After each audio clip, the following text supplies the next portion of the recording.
Of all the major action summer blockbusters in 2025, Superman was the most interesting.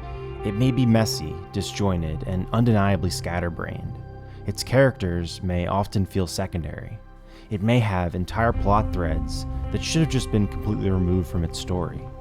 Its packaging, the way the film presents itself, may be about as vanilla as any other superhero movie, barring a few epic shots of corn sweat.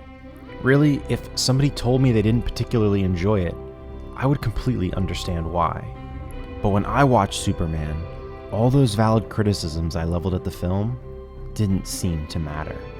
They felt like nitpicks compared to the film's most crucial element, its heart, this tangible, hopeful, and beautifully human core that pumps blood into every fiber of this film, flaws and all.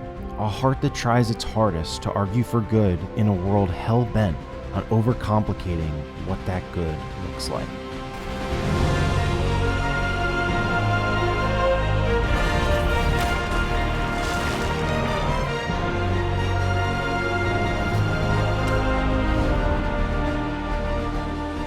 Superman 2025 isn't about the philosophical nuance of what Superman would look like in our world. It's not about asking huge questions about our place in the universe, or whether or not humanity would or should accept an alien sent from outer space to help our planet. Instead, it's a principled story about doing the right thing no matter what. It's a story that tries to speak to the best side of all of us. Superman is so noble, he thinks to save giant monsters he's just downed. He rescues squirrels in the heat of battle, and he unequivocally gives others the benefit of the doubt in conflict. And it'd be easy for the character in a film with this sort of unfettered optimism to feel corny, predictable, and outdated. And I mean, at the end of the day, it could be called any of those things. There's an interpretation of this film where the kindness feels too silly and too binary, that it almost feels supernatural to us. But what impressed me most is, despite the admittedly extremely simple moral code and the many valid criticisms I could air, Superman remained extremely sincere to me. Its heart still felt human. Because just like in our world, doing the right thing here still feels like the most challenging option, a convoluted, tiresome, and often futile pursuit. People in the hospital, over 20 million in property damage. It does make you wonder. Wonder what? As great as he is, maybe Superman didn't completely think through the ramifications of the Bravia thing. No wonder the Kryptonian interfered with Boravia's interests. Boravia wants to save the people of Jahanpur, and Superman wants to keep them enslaved. What about all the kind acts Superman has performed over the years, saving countless lives? No, he's grooming us. The world around Superman complicates what good actually looks like, and it makes doing good feel impossible. The world doesn't judge Superman by his actions. Instead, they judge him by perceived ulterior motives wrapped in geopolitical politics, ideological interpretation, and conspiracy. Suddenly, stopping a war means he's fighting for the other side.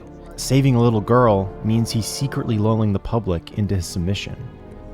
For 90% of the movie, Superman is a punching bag, figuratively and literally. World leaders ostracize him. The public loses faith in him. His morality is used against him. And that wears on the character. Superman, did you consult with the president before entering Bravian airspace? No. The Secretary of Defense? Nope. Or any U.S. official before you took matters into your own hands and decided unilaterally how to handle this extremely delicate Gurkos situation? and his goons were going to kill people. Yes, but the results of you seemingly acting as a representative of I the wasn't United States will representing cause anybody more except for me. problems around the And- world, and more than a myself. war that And- lasted and- between and good, 12 I don't know, and doing 24 hours good. and was just replacing one tyrannical regime with another. Is that really how you feel? I question it. Yeah, I would question myself in the same situation and hold off a beat and consider the consequences. People were going to die. This worn-out feeling of trying to help, only to be blamed and attacked by the very ones you're trying to save, is beautifully captured by Corn Sweat and the film's score. A youthfully punk rock rendition of the iconic Superman theme from John Williams. It's draped in these tempered, high-pitched guitars, like a weary voice that pierces through the noise. Like the score, Superman and his morality are tired, and you get the sense that they're fighting for something that feels like it's gone out of style. Despite all the humor and lightheartedness, kindness still feels on the back foot here, and it grounds the struggle, and it makes the moments where simple kindness prevails feel earned, genuine, and beautiful.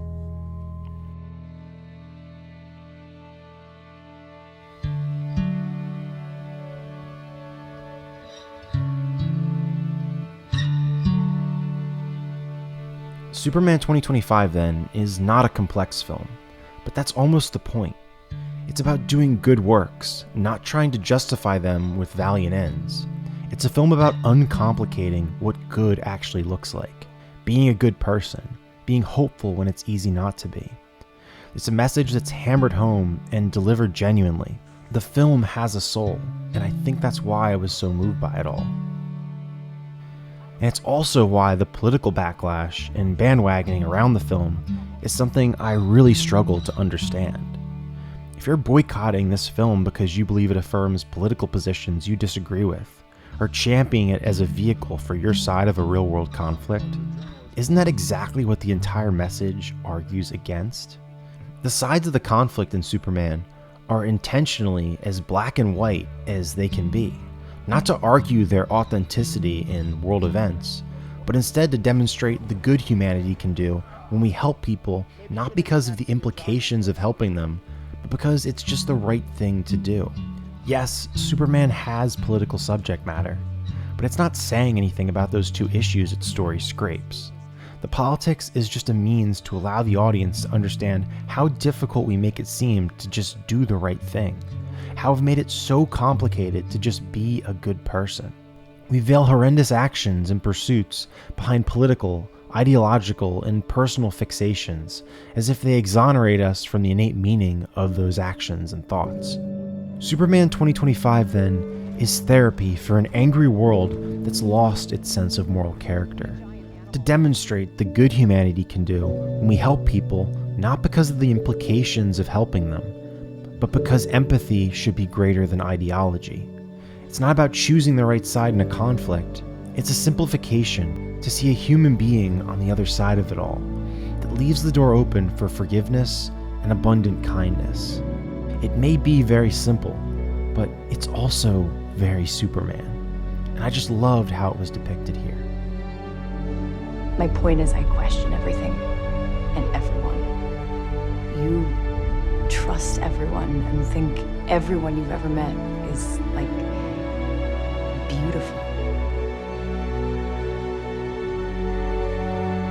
Maybe that's the real punk rock.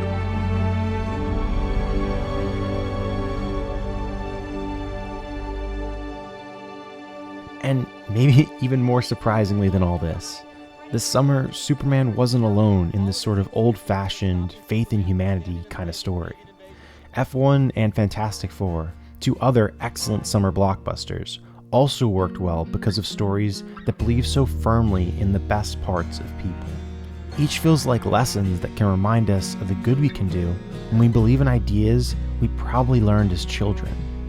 F1 and Fantastic Four deserve their own videos, so I'm not going to spend too much time talking about them. But I'll just end on this. Superman gave me hope this summer. For all its flaws, it gives us reasons to look up, to smile, to be positive. And at hazard, that's really everything the filmmakers could have possibly hoped it would achieve.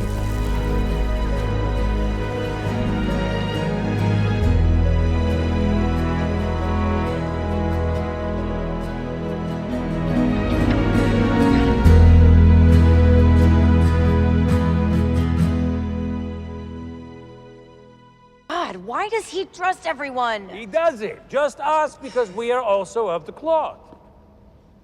Of the cloth?